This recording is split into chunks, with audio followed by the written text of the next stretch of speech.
Lundi le 25, bienvenue en prenant votre café. J'espère que vous allez bien. Éric Duhem, qui se présente-tu? Il se présente pas, il va faire 1387 appels. Avoir une équipe de Yes Men à la Trump-Trudeau versus Clinton, on va jaser de ça. La pub de Coca-Cola, les artistes n'aiment pas ça. Oh! Et quand la gauche n'aime pas quelque chose, elle dit fort. Hein?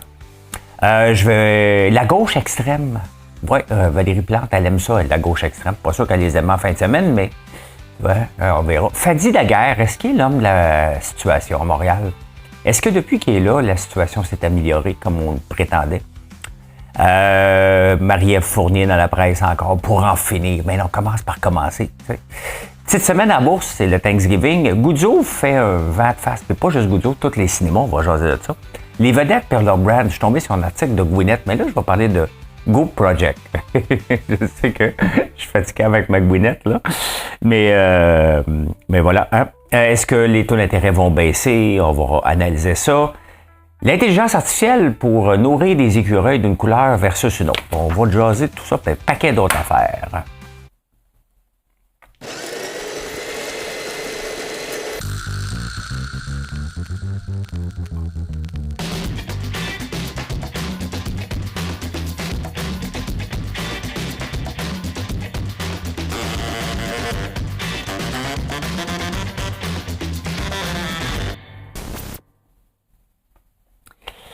Il y a 2 jours, j'ai parlé des prostituées, puis j'ai dit, si vous utilisez prostituées, je vous juge.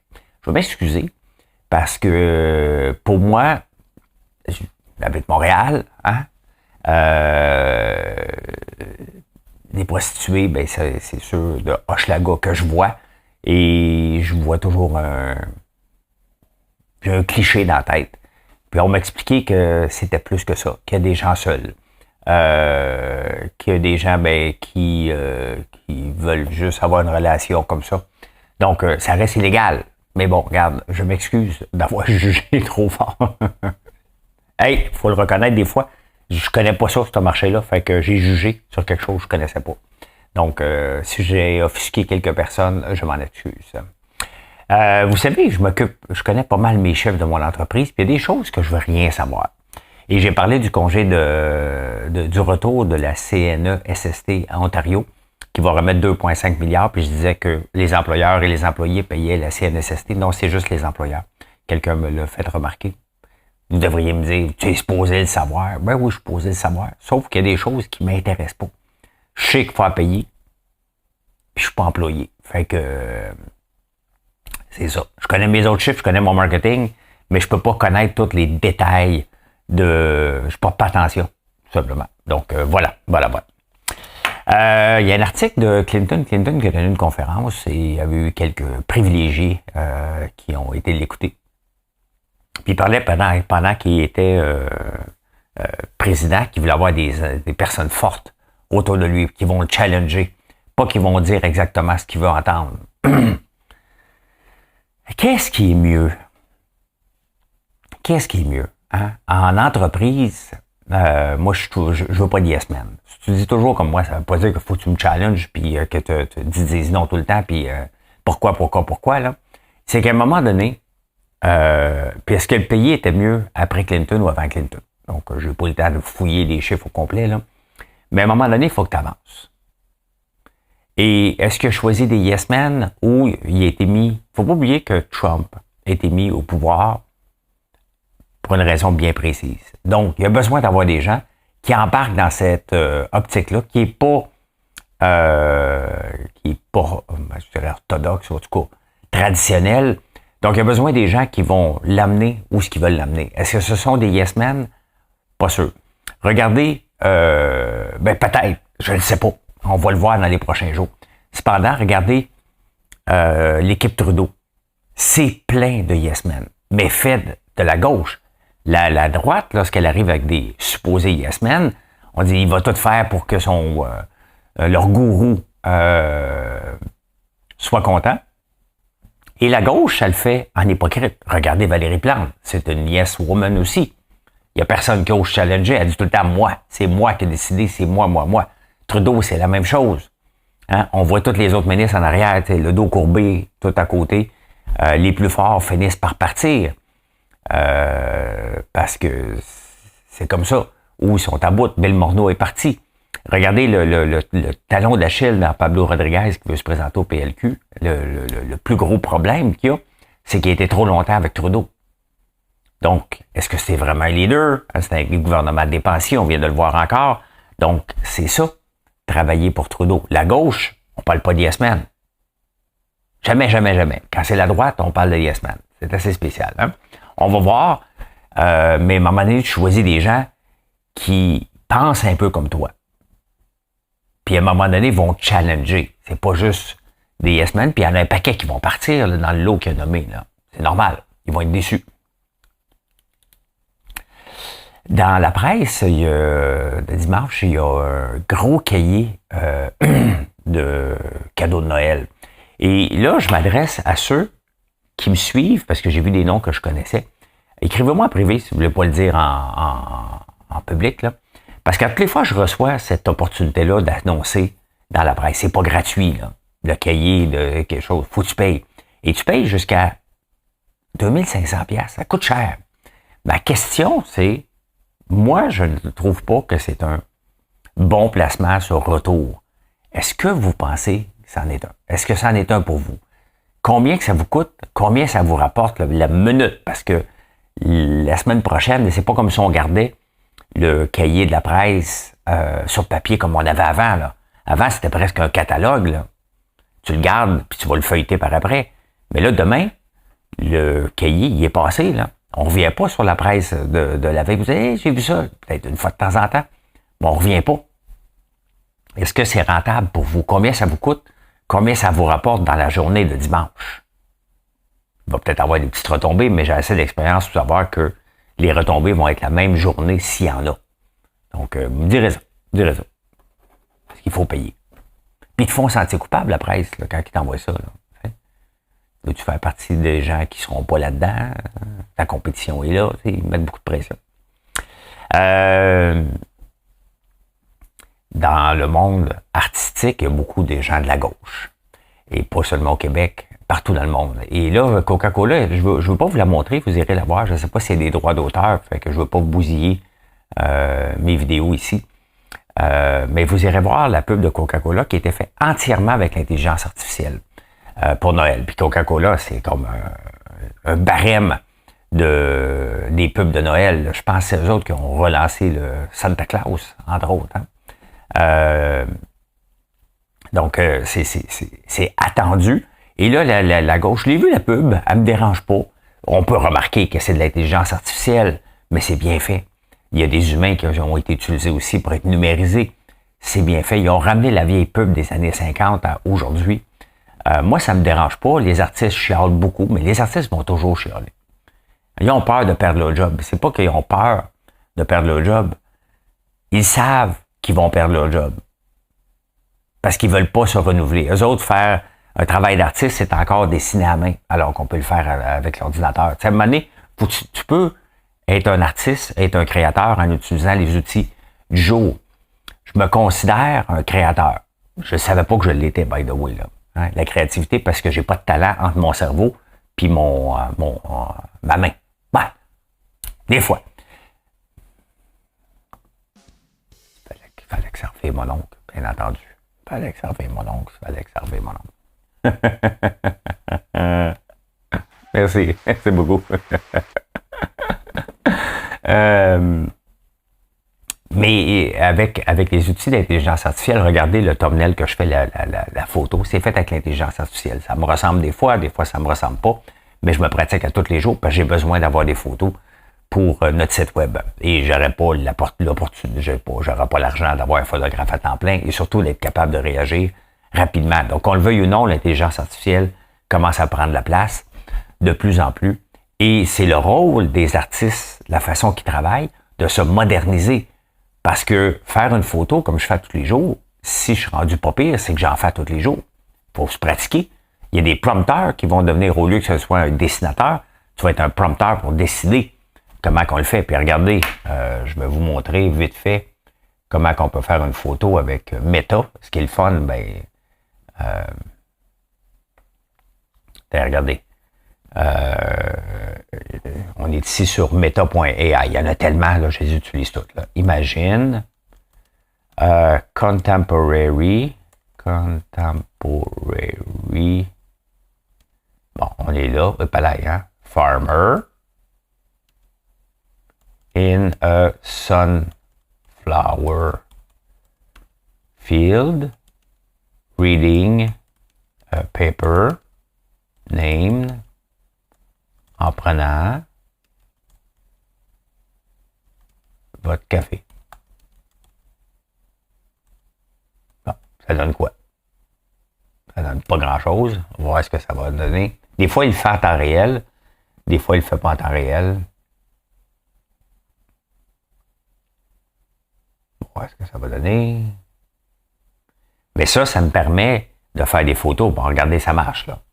Donc, il y a une fille qui est là-dedans, 2 filles. Ah, j'ai pas dit que c'était un homme. Bon, regarde, il est, il est beau, qu'est-ce que il y a 2 gars, 2 filles. Ben, vous voyez, regardez, on peut faire des photos comme ça, ce qui n'était pas possible avant, là. Donc, ça me permet de faire des mises en contexte. Donc, faut être ouvert. Faut être ouvert à la technologie. Ça coûte moins cher à faire. C'est beaucoup plus rapide. Donc, c'est ça. On s'en va au Québec.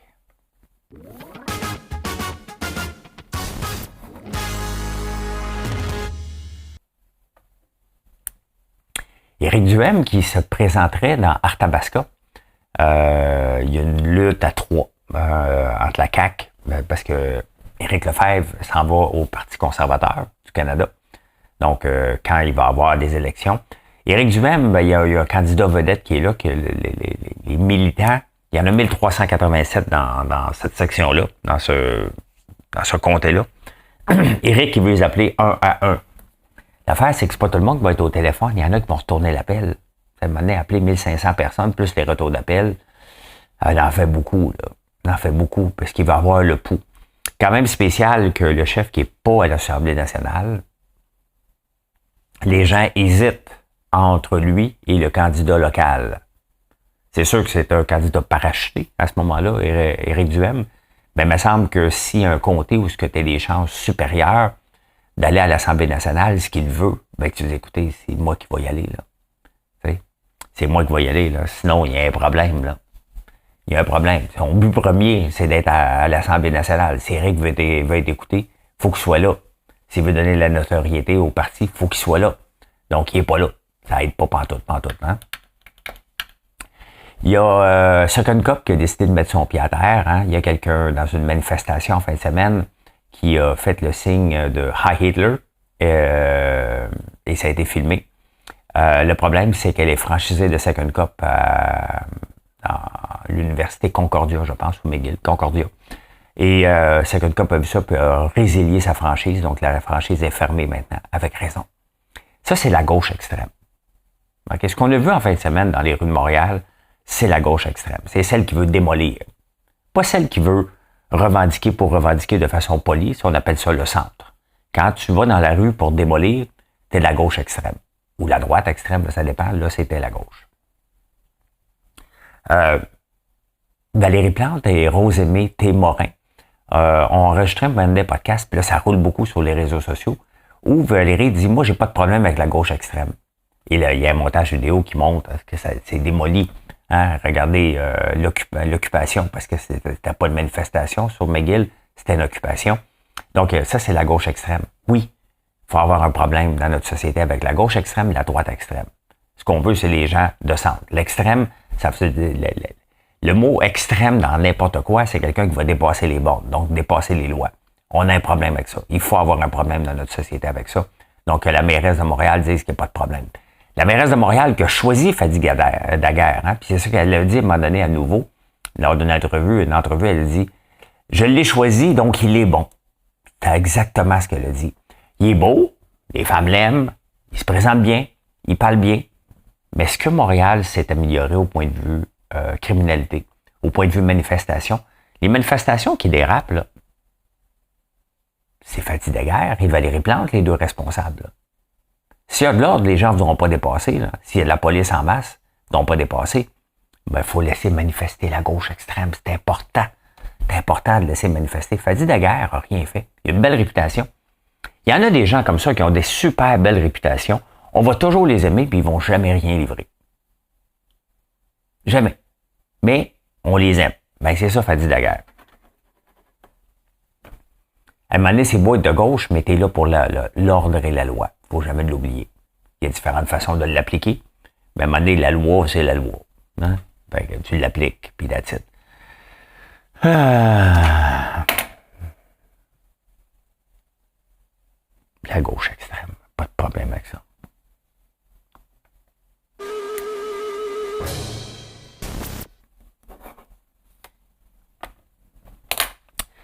Je vous explique, on s'en va voir les journaux, et je vous explique.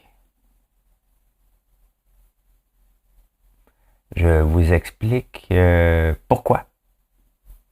Pourquoi les journaux en arrachent aujourd'hui. J'ai pas de nouvelles particulières. Bon, il y en a un peu, là. On va collaborer. Bon. Je suis dans le cahier économie en 1978. Et bon, quelques nouvelles sur l'actif des caisses populaires membres de l'Union de Montréal dépasse 3 milliards. Tout tourne rond pour Sidbeck. Il était responsable de forter la concertation. Et là, ça dérape. Hein?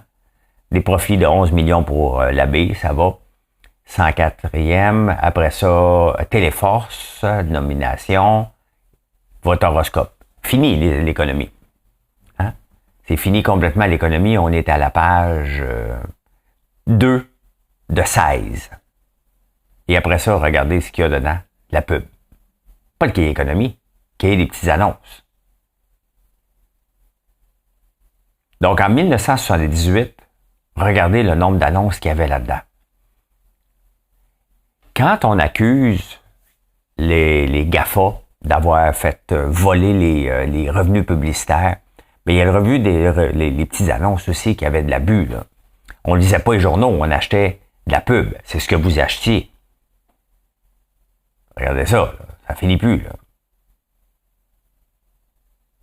Message au futur maman. Montréal Matin publiera gratuitement l'annonce de naissance de votre premier-né. les morts. Donc,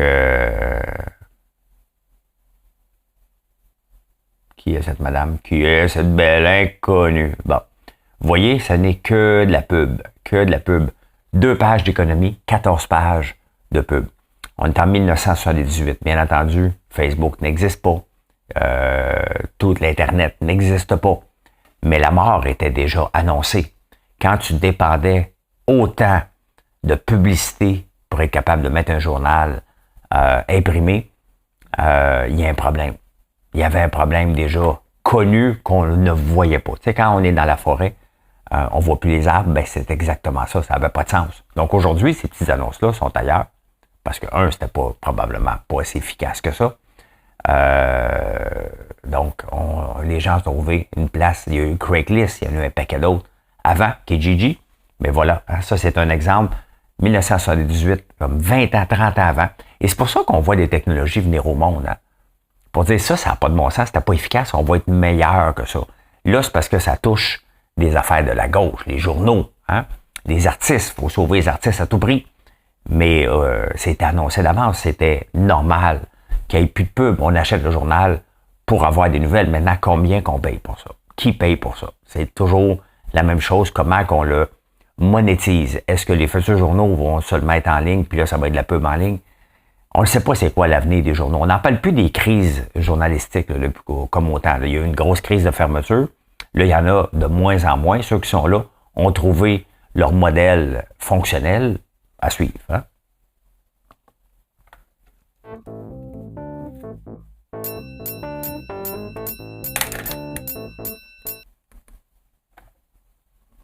Ah, quel crayon qui marche.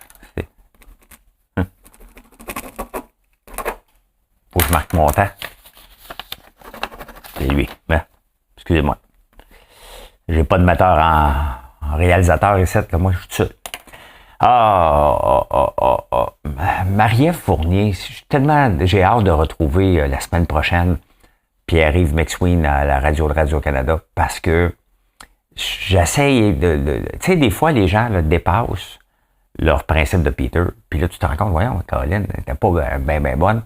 Maintenant, je suis plus capable de lire le journal avec Marie-Ève Fournier, puis je suis pas en vendetta, là.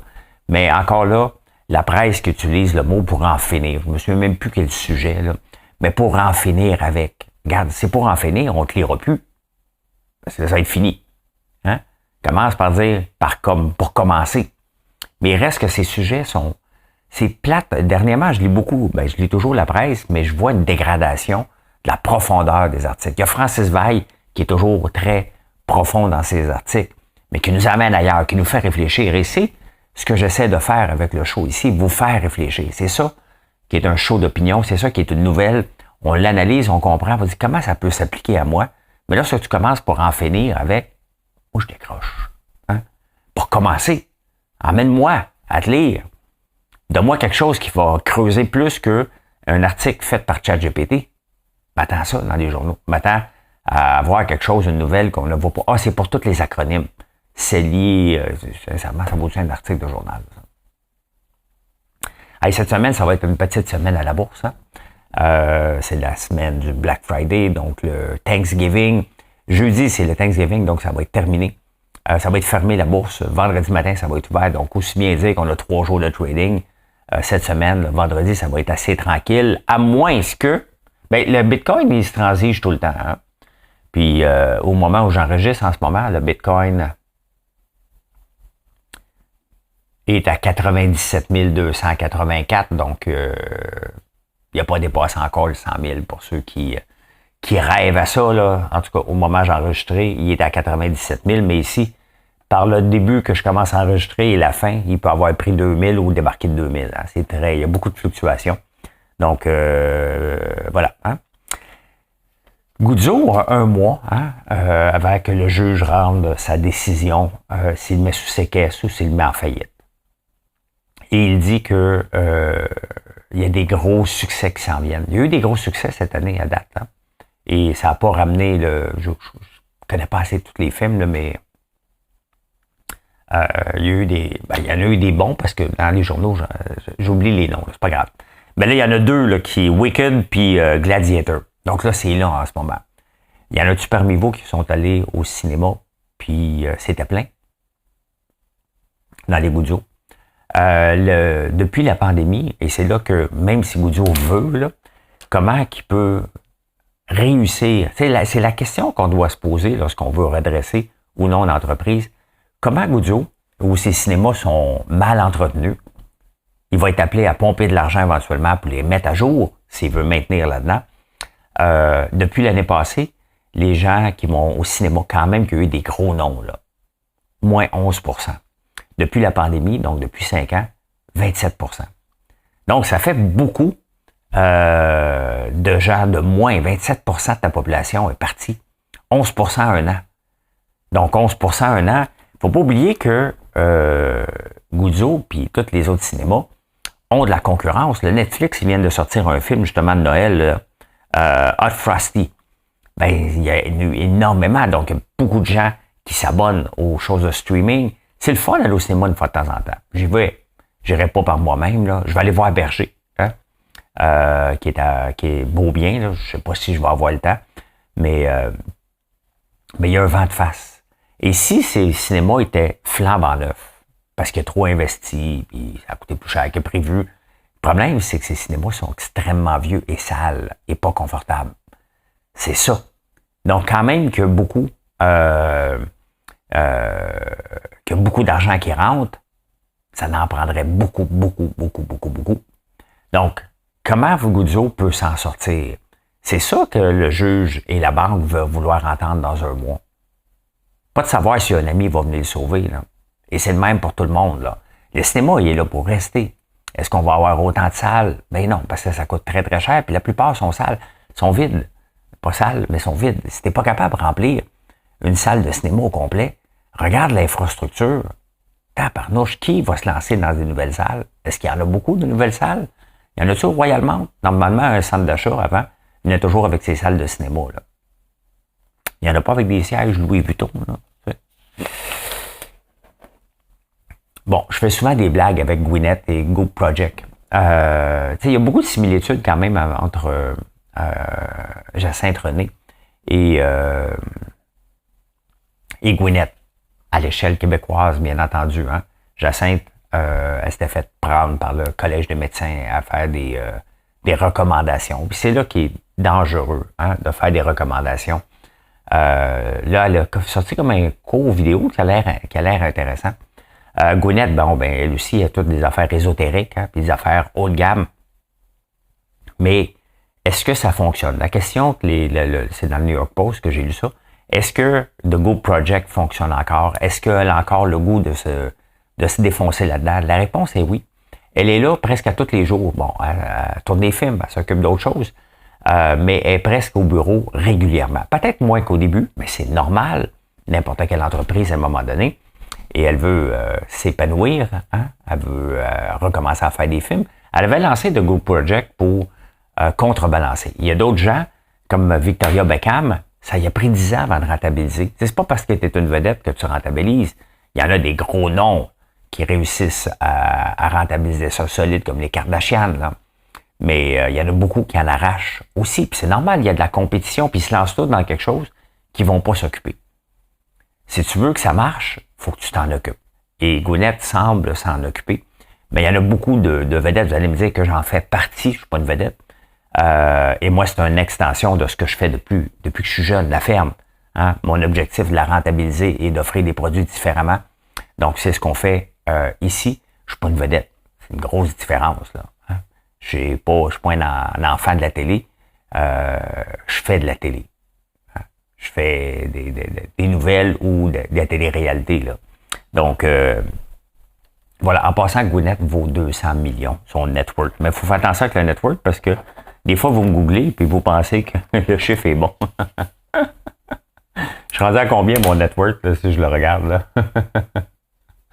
On va demander à Meta AI quel est le net worth de François Lambert, entrepreneur Québec. Qu'est-ce qu'il dit? Ah! Ben, faut regardez. On va vous le lire. Le net worth de François Lambert, entrepreneur québécois, varie selon les sources. Selon certaines informations, son patrimoine net est estimé entre 50 et 100 millions de dollars. Cependant, d'autres sources estiment son patrimoine est de 13 millions ou même 20 millions. Que ces estimations. Rien n'est bon. Seul moi le sais. Et mon comptable. Ça me fait rire. Justin a donné des cadeaux. Le cadeau qu'on voulait avoir, et on va l'attendre le 11 décembre, lorsque la Banque du Canada j'étais un peu déconcentré avec les chiffres que je viens de voir. Ils n'ont pas de bon sens. 100 millions, je vaux 100 millions de dollars. Pensez pas ça, c'est pas vrai, là. Okay? Mais c'est parce que ça me fait rire, parce que même le net worth d'Elon Musk, on peut pas vraiment le savoir, hein, combien que ça vaut. Ils font des estimations comme ça, là. Donc, à moins que tu sois à la bourse, juste à la bourse, une seule place, tu calcules, facile. Les taux d'intérêt, la Banque du Canada va se rencontrer le 11 décembre, dernière meeting de l'année, ou le 4 décembre, 11 ou 4, je pense que c'est le 11. Et on attendait une autre baisse de 50 points. Mais là, avec les cadeaux, et c'est ça qu'on veut, on veut diminuer les taux d'intérêt pour les familles, les maisons. Hein? Est-ce que le cadeau de Trudeau va venir nous hanter au point de vue de taux d'intérêt? La question se pose. Parce que l'inflation a remonté un peu à 2. On est un peu en bas de 2. Elle a remonté un peu à 2. C'est correct. On veut ça, parce que sinon on est en déflation. Mais est-ce que la Banque du Canada va dire on va attendre au prochain mois, à la prochaine réunion, parce que là, il y a de l'insécurité avec les bonbons qu'on vient de donner? Ça va coûter très, très cher aux familles. Très, très, très, très cher. Qui va venir perdre la contrebalance. Si la Banque du Canada décide de baisser de 50 points comme elle l'avait prévu, en se foutant des cadeaux de Trudeau, ça serait irresponsable. Donc, on va voir ce que ça va donner. Mais pour le moment, misez pas sur une baisse des taux d'intérêt aussi élevés à cause des cadeaux, puis c'est normal.